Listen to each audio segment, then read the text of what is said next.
உலகமே பக்தி பெருக்கோடு வியந்து போற்றிய ஸ்ரீ மகா புஷ்கரத்தின் வரிசையில் ஆன்மீக பெருமக்கள் ஆவலோடு எதிர்பார்த்து கொண்டிருந்த துங்கபத்ரா மகா புஷ்கர விழா. நமக. எல்லாம் அல்ல எனது குருநாதர் காஞ்சி பெரியவர்களோட பரிபூர்ண அனுகிரகத்தாலையும் இப்பொழுது நடமாடும் தெய்வமாக விளங்குகின்ற நமது பால பெரியவர்களோட வழிகாட்டுதல் பேரிலும் இந்த துங்கபத்ரா புஷ்கரமானது நவம்பர் 20ஆம் தேதி முதல் டிசம்பர் 1ஆம் தேதி வரை ஆனைகுந்தி ராமாயண தொடர்புடைய கிஷ்கிந்தா என்ற இடத்தில் நடைபெற உள்ளது. அந்த இடத்தில் உள்ள ராகவேந்திரா மடத்தில் நடைபெற உள்ளது. ராகவேந்திரா மடம் துங்கபத்ரா கரையில் உள்ள மிக மிக அற்புதமான ஒரு பெரிய மடம். அதாவது ஸ்ரீ ஸ்ரீ சுபேந்திர தீர்த்த சுவாமிகள் நஞ்சங்கூடு ஸ்ரீ ராகவேந்திரா மடம் அந்தளோட கிளை மடம்தான் அந்த ஆனைகுந்தியில் உள்ளது. அங்குதான் வெகு சிறப்பாக நடைபெறப் போகிறது. ஆனைகுந்தி என்பது எல்லாருக்கும் தெரியும், ராமாயணத்தோட தொடர்புடைய ஸ்தலம். இதுதான் ஆஞ்சநேயரோட ஜென்மஸ்தலம். இங்குதான் ஆஞ்சநேயர் முதல் ராமரை தரிசித்த இடம். இங்குதான் சபரி ராமரை தரிசித்து மோட்சம் பெற்ற இடம். உலகத்திலே இருக்கிற 4 சரோவர்களில், அதாவது மானசரோவர், நாராயண சரோவர், பிந்து சரோவர் மற்றும் பம்பா சரோவர், அந்த பம்பா சரோவர் ஆனைகுந்தியில் தான் உள்ளது. அதாவது வாலியின் வதம் நடந்த இடமும் இங்குதான். அதே போல நிறைய ராமாயணத்துடன் தொடர்புடைய நிறைய இடங்களும் ஆனைகுந்தியில் உள்ளது. அதைவிட மிக மிக முக்கியமாக மத்வாச்சாரியார்களுடைய 9 முக்கிய பீடாதிபதிகளுடைய ஜீவ பிருந்தாவன் துங்கபத்ரா நதிக்கரையில் ஆனைகுந்தியில் உள்ளது. அதாவது ஆனைகுந்தில் துங்கபத்ரா ரிவருக்கு அடுத்த சைடில் உள்ளது. இங்குதான் மகா பெரியவர்கள் ஹம்பியில் 100 நாள் வாசம் செய்த பொழுது ஆனைகுந்தியில் 3 நாள் தங்கியிருந்ததாகவும் இங்கு இருக்கிற ஒவ்வொரு இடத்திலையும் உட்கார்ந்து தபஸ் பண்ணினதாகவும் சொல்லப்படுகிறது. அந்த ஹம்பியில் எல்லாருக்கும் தெரியும், ஹம்பி இங்கிருந்து வெகு வெகு அருகாமையில் உள்ளது. ஹம்பியில் தான் விருபாக்ஷா குகையில் 100 நாட்களுக்கு மேலாக மகா பெரியவர்கள் தபஸ் இருந்தது. அந்த ஹம்பியில் தான் மிகவும் முக்கியமாக சிவபெருமான் என்று, மகா பெரியவர் சிவபெருமான் என்று ஒரு நாகமானது பிரதோஷத்தன்று மகா பெரியவர் மேல் படமெடுத்து ஆடி அதுவே இறங்கி சிவபெருமான் மேலே நாகம் இருப்பது போல் நம்ம எல்லாருக்கும் பக்தர்களுக்கு காட்சி கொடுத்து இறங்கின அதே அற்புதம் நடந்த க்ஷேத்திரம். இப்பேற்பட்ட க்ஷேத்திரத்தில் துங்கபத்ரா புஷ்கரமானது நம்ம ராகவேந்திரா சுவாமிஜி அவங்களோட வழிகாட்டுதல், அவரும் அனுகிரகத்தின் பிரகாரம், அதாவது ஸ்ரீ ஸ்ரீ சுபேந்திர தீர்த்த சுவாமிகள் அனுகிரகத்தின் பிரகாரமும் அவரோட முழு ஒத்துழைப்போடனும் அவர்கள் முன்னிலையிலும் மற்றும் மடாதிபதிகள் ஆதீனகர்த்தார்கள் முன்னிலையிலும் அங்கு உள்ள ஹாஸ்பிட்டல் நம் பெரியவர்களுடைய மகா பக்தரான ரங்கண்ணா கவுடா, சாண்டூப் மகாராஜா குடும்பத்தாரும் மற்றும் கிருஷ்ணதேவராயர் யார் விஜயநகர சாம்ராஜ்யத்தை எஸ்டாப்ளிஷ் பண்ண கிருஷ்ணதேவராயரோட வம்சத்தில் வந்த 18வது வம்சாவளியான அவர் பேரும் கிருஷ்ணதேவராயர் ஒத்துழைப்புடனும் இங்கு நடைபெறப் போகிறது. இந்த துங்கபத்ரா பொறுப்பு முழுவதும் சுமந்த் குல்கர்னி, ராகவேந்திரா மடத்தோட மேலாளர், அவரும் இதில் பெரும் பங்களிப்போடு எல்லாவற்றையும் கவனித்து கொள்ள உறுதி அளித்து உள்ளார். இவர்களோட பரிபூர்ண ஒத்துழைப்பால் இந்த புஷ்கர திருவிழாவானது ஹம்பிக்கு அருகாமையில் உள்ள ஆனைகுந்தியில் உள்ள ராகவேந்திரா மடத்தில் வெகு எளிமையாக நடைபெற உள்ளது. இப்பொழுது நடைபெற்று கொண்டிருக்கும் சுற்றுச்சூழலை உத்தேசித்து அரசாங்க அறிவுரையின்படி நடைபெற உள்ளது. துங்கபத்ரா புஷ்கரமானது மகர ராசி, துங்கபத்ரா ரிவரோட ராசி மகர ராசி. தனுசு ராசியிலிருந்து மகர ராசிக்கு குரு பிரவேசம். அந்த பிரவேசத்து நாளன்று தான் இந்த புஷ்கர வைபவமானது ஆரம்பிக்க உள்ளது. அதை பற்றியும் நமக்கு அனுகிரகத்தை வாரி வழங்க நமது நடமாடும் தெய்வத்தின் அனுகிரகத்தை கேட்போம் நாம் எல்லாரும். शरण्ये त्र्यंबके देवी गौरी नारायणी नमोस्तुते। துங்கபத்ரா புஷ்கர திருவிழா கார்த்திகை மாதம் 5ஆம் தேதி ஆரம்பித்து கார்த்திகை மாதம் 16ஆம் தேதி வரையிலே, அதாவது நவம்பர் 20ஆம் தேதி ஆரம்பித்து 1ஆம் தேதி டிசம்பர் வரையிலே நடைபெறுவதற்கு ஏற்பாடாயிருக்கிறது. ஹம்பியிலே ஆலைக்குந்தி என்கிற இடத்திலே, கர்நாடக மாநிலத்திலே இந்த புஷ்கர திருவிழா நடைபெற இருக்கிறது.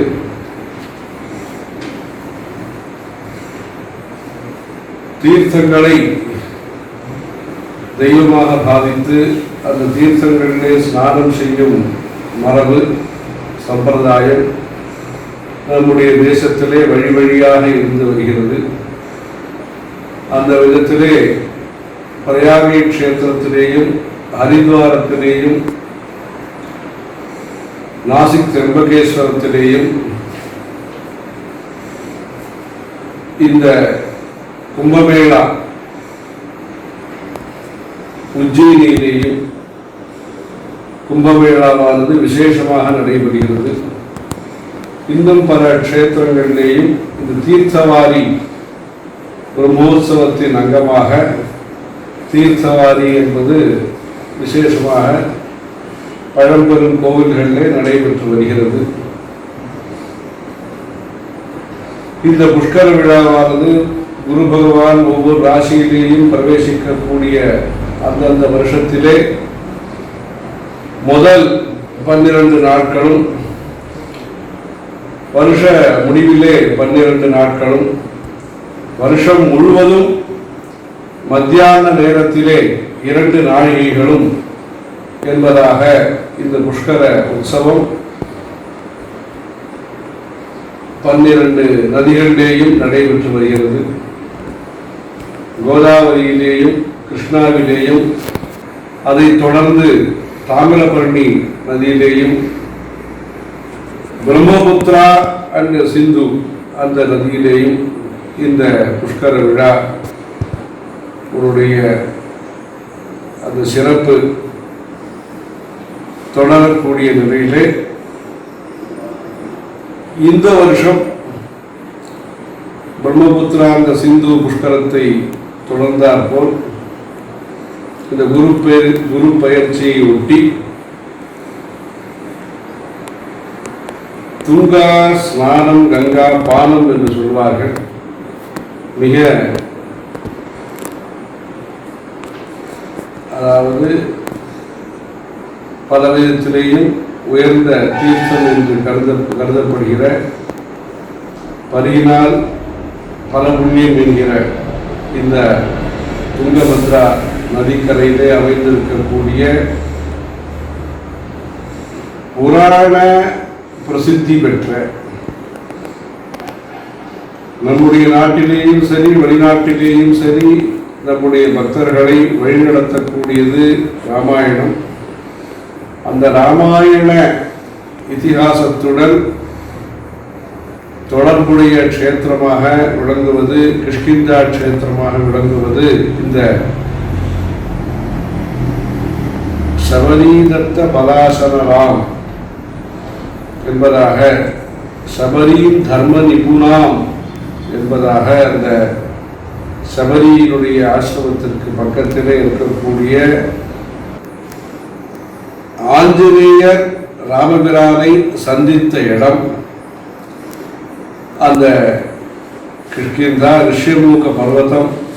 ராமாயண க்ஷேத்திரத்திற்கு அருகாமையிலே இந்த புஷ்கர விழா நடைபெற இருக்கிறது. வேதங்கள் உயர்ந்த தத்துவத்தை நமக்கு உபதேசிக்கின்றன. அந்த வேதங்களுக்கு உரையை, காமெண்ட்ரியை, வியாக்கியானத்தை, விளக்கத்தை எழுதிய வித்யாரண்ய சுவாமிகள் தர்ம பிரச்சாரம் மாத்திரமல்ல, தர்மத்தின் ஆட்சியை, சாம்ராஜ்யத்தை நிறுவிய அந்த பிரதேசம். பல கோபுரங்களை கட்டிய, வானளாவிய கோபுர தரிசனம் கோடி புண்ணியம் என்று சொல்லக்கூடிய கிருஷ்ணதேவராயர் அவர் ஆட்சி செய்த அந்த பகுதிகள், இப்படி சாஸ்திர புராண சரித்திர வேத ஞான இப்படி பல துறைகளிலேயும் சிறந்து விளங்கிய, பல விதத்திலேயும் சிறந்து விளங்கக்கூடிய இந்த புண்ணிய கஷேத்திரத்திலே இந்த புஷ்கரங்கள் சிறப்பாக பல வருஷங்களாக நம்முடைய பெரியவர்களுடைய ஆசையோடு அவர்களுடைய நேரடி ஏற்பாட்டிலே இந்த புஷ்கரங்கள் சிறப்பாக நடைபெற்று மக்களுக்கு சந்தோஷத்தையும் திருப்தியையும் பெருமையும் அளித்து வருகின்றன.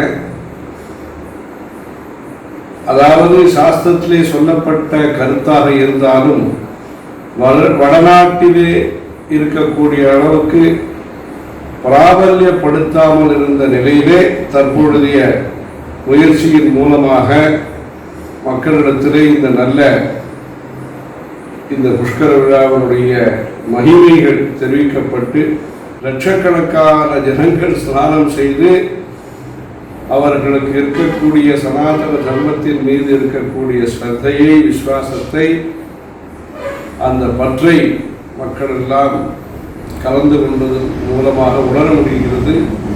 இந்த துங்கபத்ரா புஷ்கர விழா ஒரு வருஷ காலம் நடைபெற இருக்கிறது. பக்தர்கள் இன்றைய சூழ்நிலையை மனதிலே கொண்டு அவ்வப்பொழுது எப்பொழுது அவர்களுக்கு சௌகரியமான ஒரு நேரத்திலே நல்ல சுற்றுப்புற சூழ்நிலை பாதுகாப்புடன் அது நல்ல விதமாக அந்த நேரத்திலே அவரவர்கள் சௌகரியமான நேரத்திலே அந்த துங்கபத்ர விழாவை கலந்து கொண்டு மேன்மேலும் அந்த தீர்த்த மகிமையின் காரணமாக மேன்மேலும் அந்த புண்ணியத்தை, குருவருளையும் திருவருளையும், ஏனென்றால் தெய்வ அருளோடு சேர்ந்து அந்த பகுதியிலே இந்த சிவாஸ்தானத்திலிருந்து கிளம்பி 5000 கிலோமீட்டர் பாத யாத்திரை மேற்கொண்ட நம்முடைய பெரியவர்கள் 100 நாட்களுக்கும் மேற்பட்ட தினங்கள் அங்கு அந்த பகுதியிலே தங்கியிருந்து விருப்பாட்ச குகை என்கிற இடத்திலே தங்கியிருந்து வித்யாரண்ய வித்யாபீடம் என்கிற ஒரு வேத பாடசாலையை விசேஷமாக ஆரம்பித்து அந்த பாடசாலையும் புதிய கட்டடங்கள் கட்டப்பட்டு நல்ல முறையிலே அந்த சான்றோர் மகாராஜா மற்றும் ஆடிட்டர் சுப்பிரமணியம் இப்படி பலரும் சேர்ந்து அந்த பாடசாலையும் நடைபெற்று வருகிறது. நம்முடைய பக்தர்கள் அனைவரும் இதிலே பங்கு பெற்று அங்கு இருக்கக்கூடிய உள்ளூர் முக்கியஸ்தர்கள், அவர் கவுடா குடும்பம், இன்னும் பலர்களும் சேர்ந்து இங்கிருந்து சென்னையிலிருந்து பல புஷ்கரங்களையும் விசேஷமான ஒரு ஈடுபாட்டுடன் செய்து கொண்டிருக்கக்கூடிய இந்த திருக்கோவில் திருப்பணி கும்பாபிஷேக கமிட்டி மகாலட்சுமி ட்ரஸ்ட் இவர்கள் அனைவரும் சேர்ந்து சிதம்பரத்திலிருந்து தீட்சிதர்கள் தியாகையா தீட்சிதர், சிவராம தீட்சிதர் இன்னும் பலரும் சேர்ந்து அங்கு எப்படி மாயவரத்திலேயும் திருநெல்வேலியிலேயும் காமாக்கியா அந்த பிரம்மபுத்திராவிலேயும் எப்படி ஹோமங்களை செய்தார்களோ அதுபோன்று அங்கும் ஹோமங்கள், பாராயணங்கள் எல்லாம் செய்ய இருக்கிறார்கள். அங்கே தம்பதி பூஜை, விசேஷமான பூஜைகள் எல்லாம் நடைபெற இருக்கிறது. பக்தர்கள் அனைவரும் நல்ல முறையிலே, பாதுகாப்பான முறையிலே, சிறப்பான முறையிலே இந்த ஒரு வருஷம் நடைபெற இருக்கக்கூடிய இந்த துங்கபத்ரா விழாவிலே பங்கு பெற்று அம்மனுடைய அருளால் மேலும் சிறப்புகளை பெறுவதற்கு பிரார்த்தனையும் பிரயத்தனம் செய்ய வேண்டும். ஹர சங்கர, ஜெய ஜெயசங்கர்.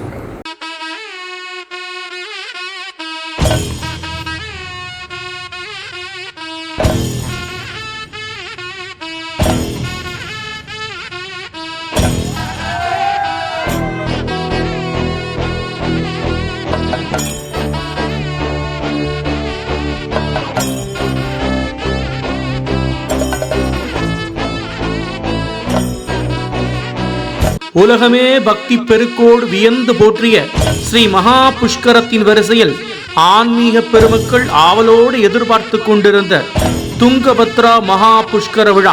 हर हर शंकर जय जय शंकर। नमस्कार सभी भक्त जनों का नमस्कार। अपार करुणा सिंधुम ज्ञानदम शांतरूपिणम श्री चंद्रशेखर गुरुम प्रणमामि मुदान्वहम। जगत गुरु श्री कांची कामकोटि पीठाधिपति श्री श्री शंकर विजयेंद्र सरस्वती स्वामिகள் की अनुग्रह से श्री राघवेंद्र मठ नंजनगाड़ू श्री शुभेंद्र तीर्थ स्वामी जी का अनुग्रह से और सभी मठाधिपति का पीठाधिपति का अनुग्रह से हर साल जैसे पुष्करम का त्योहार पिछले 4 साल से मनाया जा रहा था, ये साल कर्नाटका हम्पी के बाजू में हानेगुंदी करके क्षेत्र के बाजू में तुंगभद्रा नदी में पुष्करम का त्योहार होने वाला है। इस त्योहार नवंबर 20 से दिसंबर 1 तक होने वाला है। जो भी गुरु भगवान नवग्रह के गुरु भगवान हर साल एक राशि से दूसरा राशि प्रवेश करते हैं, तभी उस राशि का जो कनेक्टेड नदी है भारत देश में, उस नदी में बड़ी सी पुष्कर का त्योहार होता है। ऐसे ही पिछले 4 सालों में कांची कामकोटि पीठम के द्वारा बड़ी तरह से त्योहार मनाया गया था। कृष्णा, कावेरी, ताम्रबरणी और पिछले साल गुवाहाटी में ब्रह्मपुत्रा में ऐसा त्योहार मनाया गया था। अब इस साल गुरु भगवान धनु राशि से मकर राशि प्रवेश कर रहे हैं, तो अभी मकर राशि का संबंध में तुंगभद्रा नदी में ये त्योहार मनाया जाएगा। और ये त्योहार ऐसी जगह में मनाया जाएगा जो श्री राम की कथा से पूरी मिली जुली है। तुंगभद्रा नदी के बाजू में जो आनेगुंदी है, यही हनुमान जी का जन्म स्थल है। यही जगह में श्री राम और सुग्रीव का मिलन हुआ, मीटिंग हुआ। यही जगह में शबरी आश्रम है। इस जगह पे बाजू में ही नव वृंदावन है और इसी जगह में पंपा सरोवर है। भारतवर्ष में 5 सरोवर है, उसमें एक सरोवर ये पंपा सरोवर है। पिछले 4 है मानस सरोवर, बिंदु सरोवर, नारायण सरोवर, पुष्कर सरोवर। और इस आनेगुंदी में ही चिंतामणि माता की मंदिर भी है। और इसी जगह में जो वॉकिंग गॉड बोले थे, लिविंग गॉड 68 वह पीठाधिपति कांची कामकोटि पीठम के श्री श्री श्री चंद्रशेखर सरस्वती स्वामीகள் ये यहाँ करीबन 172 दिन यहाँ ठहरे थे। 24 अक्टूबर 1978 से 14 अप्रैल 1979 तक। इस त्योहार के कार्यक्रम में रंगन गौड़ा हॉस्पिटल का, सांडोर महाराजा श्री गोरपड़े का, आनेगुंदी में कृष्णदेवराय का जो वंश है उसमें 18 वंश वाले राजा का, राघवेंद्र मठ के श्री सुमंत कुलकर्णी और हॉस्पिटल के चिदम्बरम जी, इन्हीं सब भक्तों का मिलके एक कार्यक्रम मनाया जा रहा है। और ये कार्यक्रम श्री राघवेंद्र मठ जो हॉस्पिटल में तुंगभद्रा नदी में है, वही मठ में ये कार्यक्रम हो रहा है। उसके लिए हम ये कार्यक्रम में सब लोग भाग लेके ये जो पुष्कर का कार्यक्रम होने वाला है आनेगुंदी के तुंगभद्रा नदी की ओर जो राघवेंद्र का मठ है, वहाँ एक सादा कार्यक्रम होगा, क्योंकि आजकल जो वायरस की जो व्यवस्था के लिए सिंपल कार्यक्रम होगा और कानून में जो रूल्स के हिसाब से कैसे चलाना है वैसे ही चलाएंगे, एकदम सिंपल फंक्शन। शुक्रिया, भगवान जी का आशीर्वाद ले।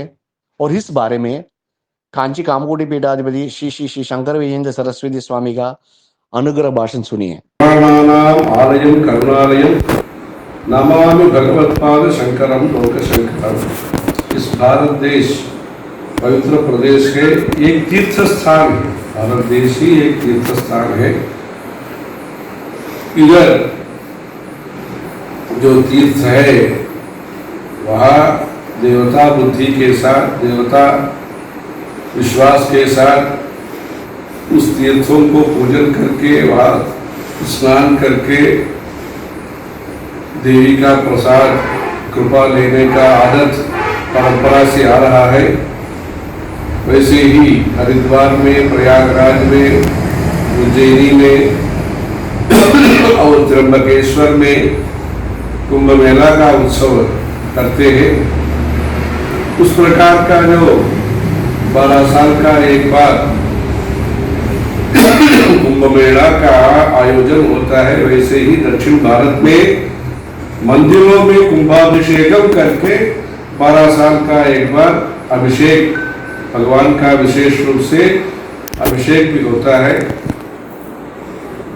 वैसे महातीर्थ बहुत है अपने भारत में, उसमें पुष्कर करके गुरु भगवान जिस राशि में प्रवेश करते हैं, एक साथ जहाँ रहते हैं, उस संदर्भ में शुरुआत में 12 दिन और अंत में 12 दिन और बीच में दोपहर में 2 नाड़ी, जो घटिका है, 2 मुहूर्त में ये पुष्कर स्नान विशेष महत्वपूर्ण होता है।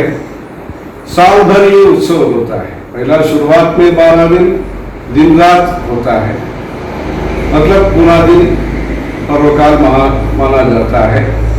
इसके लिए अर्थ नहीं है रात में ये करने बात नहीं, मतलब अहोरात्र होता है। 12 दिन का कार्यक्रम होता है, अंत में 12 दिन का कार्यक्रम होता है। एक मुहूर्त जो होता है, 2 मुहूर्त, वो पर्वकाल माना जाता है, उसमें स्नान करना विशेष फलदायक है। वैसे सिंह राशि में प्रवेश जब हुआ गुरु भगवान का, तब गोदावरी नदी में, दक्षिण गंगा गोदावरी में पवित्र पुष्कर उत्सव हुआ। उसका शुरुआत अपना गुरुजी ने, श्री जयेंद्र सरस्वती महाराज जी ने गोदावरी में किया। वैसे ही उनके द्वारा कृष्णा नदी में भी पुष्कर स्नान का शुभारंभ कन्या राशि प्रवेश में हुआ। वैसे ही तंजावुर के पास जो मायवरम है, मयूरनाथ स्वामी, वहाँ कावेरी तीर्थ में स्नान करने का, कावेरी महात्म्य जहाँ तुलाघट बोलते हैं, वहाँ महाराज श्री के द्वारा ये पुष्कर उत्सव शुरू हुआ। वैसे अभी ताम्रपर्णी में उत्सव और ब्रह्मपुत्रा जो पूर्वोत्तर प्रदेश में नॉर्थ ईस्ट में कामाख्या शक्तिपीठ में जो प्रमुख तीर्थ है, वहाँ ब्रह्मपुत्रा, विशाल ब्रह्मपुत्रा नदी में जिसका उल्लेख पुराणों में है, वैसे उस स्कांद पुराण में है उसका उत्सव। ब्रह्मपुत्रा नदी में भी इधर से लोग जाकर के, दक्षिण भारत से लोग जाकर के उत्सव बनाया। उसमें राज्यपाल और मुख्यमंत्री सब लोग भी आए थे। ये देश में एकता बढ़ाने का ये प्रयास है। जो अपना भारत है, वो भाषा अलग होते भी, शीतोष्ण अलग अलग होते भी, विश्वास के आधार पर, संस्कृति के आधार पर हम सब एक हैं। उस एकता को आदि शंकराचार्य जी ने अपने पदयात्रा के माध्यम से 32 उम्र के अवतार के समय पर स्थापित किया है। कालड़ी से शुरू करके केदारनाथ, कामाख्या, काठमांडू, काशी, कांचीपुरम, सब जगह जाकर के उन्होंने भारतीय संस्कृति का सिद्ध किया है। वहाँ कामाख्या का क्षेत्र में भी ब्रह्मपुत्रा की उत्सव, पुष्कर उत्सव किया। अभी जो धनुराशि का जो उत्सव है, धनुराशि से मकर राशि का, अभी धनुराशि का चल रहा है, मकर राशि का। सिंह हुआ है, कन्या हुआ है, तुला हुआ है, वृश्चिक हुआ है, धनुराशि का ब्रह्मपुत्रा में हुआ है। अभी मकर राशि के लिए गुरु भगवान का जो 1 साल का संचार क्रम है, उसमें तुंगभद्रा नदी पर विशेष महत्वपूर्ण माना जाता है। तुंगा, गंगा स्नान, तुंगा पानम, ऐसे करके तुंगा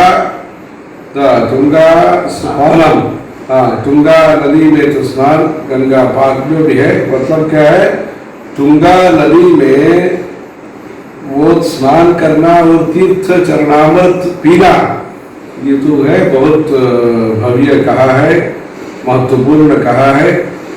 वहाँ जो रामायण से संबंधित पुण्य क्षेत्र है, वहाँ जहाँ आंजनेय स्वामी का, हनुमान जी का राम जी के साथ मिलाप हुआ, मैत्री सुग्रीव के साथ जहाँ हुआ, जहाँ अपना शक्ति प्रदर्शन किया राम जी ने, 7 पेड़ को एक बाण से टूटा, मतलब जहाँ वो उनका विश्वास कमी था या संदेह के साथ थे सुग्रीव जी, तो ये जो अपना काम राम जी से होगा नहीं होगा, मतलब उनके पास इतना शक्ति है, वो उसका वो संशय था, उसको दूर किया राम जी ने। सप्तसाला भेत्री नमः, वैसे 7 पेड़ को एक बाण से द्वार करके उन्होंने अपना शक्ति का प्रदर्शन किया था। उसके साथ साथ जो महिला है शबरी करके, जो अपना भक्तिभाव के साथ राम जी का स्वागत किया, वैसे किष्किंधा का ये स्थान है। और प्रभु और दास ही है, भक्त है, हनुमान जी है, दोनों को संगम वहाँ हुआ है, मिलाप हुआ है। इसलिए वो ये भी संतुष्ट हो गए, राम जी भी उनको आभूषण दिया, वो सीता जी को इन्होंने दिया, राम जी हनुमान जी जाकर के सीता जी के पास दिया। इसे विश्वास का ये स्थान है। ये तो भगवान का और भक्त का दोनों के बीच में विश्वास का ये स्थान है किष्किंधा। ऐसे महत्वपूर्ण स्थान है।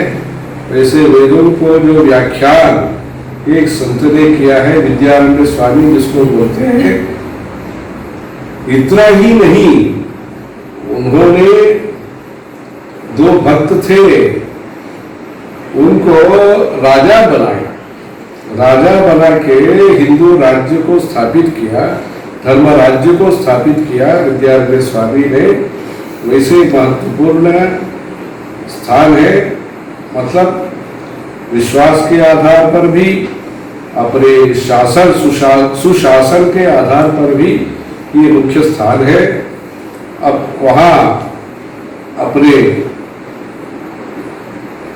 80 उम्र के बाद कांची अपने परम गुरु जी ने कांचीपुरम से शुरुआत करके पदयात्रा के दौरान इधर 100 दिन से ज़्यादा दिन वहाँ तुंगा ये स्नान करके वहाँ तपस्या अपना परम पूज्य श्री चंद्रशेखरेंद्र सरस्वती महाराज जी ने वहाँ विरूपाक्ष गुफा करके है, वहाँ बैठ करके वहाँ वेद पाठशाला शुरू करने का, हम्पी हॉस्पिटल में वेद पाठशाला शुरू करने के लिए बहुत प्रयास करके उसको शुरुआत करवाया। अभी भी ये वेद पाठशाला सुचारू रूप से चल रहा है। लोग फैमिली, राजा का फैमिली बहुत सेवा करते हैं। वहाँ पीठ के सेवा कार्यक्रम रंगन गौड़ा परिवार की तरफ से होता है और सुब्रमण्य मॉनिटर भी उसमें शामिल है। वैसे हिंदू राज्य में अपने मंदिरों में शिखर का दर्शन करना एक परंपरा है। मंदिर में गर्भगृह में जाकर के भगवान को दर्शन करेंगे, अभिषेक कराएंगे। उसके साथ साथ जो राजगोपुरम होता है, राजगोपुरम को दर्शन करने से कोटि पुण्य हमको मिलता है। गोपुर दर्शनम कोटि पुण्यम बोलते हैं। ऐसे बड़ा बड़ा तीर्थ स्थानों पर कृष्णदेवराय जी ने अपने शासन काल में बहुत गोपुरम को निर्माण किया है, कांचीपुरम में भी किया है। बहुत तीर्थ स्थानों पर प्रमुख मंदिरों में उन्होंने बड़ा बड़ा गोपुरम को निर्माण किया। उनका परंपरा के परिवार के लोग भी वहाँ उसमें आरबंदी राजा भी उसमें शामिल है। जैसे स्वागत समिति के तरफ से सैकड़ों वो परिवार वो क्या है, सैकड़ों परिवार के तरफ से, राय परिवार के तरफ से, रंगनगौड़ परिवार के तरफ से और आने बुंदी महाराजा के तरफ से, वैसे अपना ट्रस्टी लोग जो सुब्रमण्यम वगैरह वेद पाठशाला का जहाँ ये कार्यक्रम होने वाला है, मंडप है, वो भी एक धार्मिक संस्था के तरफ से आयोजन हो रहा है। मतलब जो मंत्रालय स्वामी जी है, जहाँ वेद पाठशाला, संस्कृत पाठशाला, गौशाला, वैसे अनेक धार्मिक कार्यक्रम करते हैं। उनके ये पुष्कर का उत्सव चिदम्बरम दीक्षितों के द्वारा ये हवन, पूजा, अर्चना ये सब होने का है। वो सब इस कार्यक्रम में सब लोग भाग लेकर के भगवान का कृपा लेना, भगवती तुंगा देवी का, तुंगभद्रा देवी का आशीर्वाद से और प्रभु आंजनेय स्वामी का, राम जी का और विरूपाक्षेश्वर स्वामी का और संत विद्यारण्य स्वामी का, वैसे क्यों नहीं मिलता है इसको। देवी का आशीर्वाद है, भगवान का आशीर्वाद है और संतों का आशीर्वाद है। वैसे महत्वपूर्ण इस संदर्भ में 20 तारीख नवंबर से जो शुरू होने का है, वो साल भर जो ये उत्सव है, जो पर्वकाल है, उसमें सब लोग यथाशक्ति अपना अपना सुविधा पर्यावरण के साथ भाग लेकर के वो देवी का कृपा से मंगल प्राप्ति होने के लिए, श्रेय प्राप्ति होने के लिए प्रार्थना और प्रयत्न करना। हर हर शंकर, जय जय शंकर।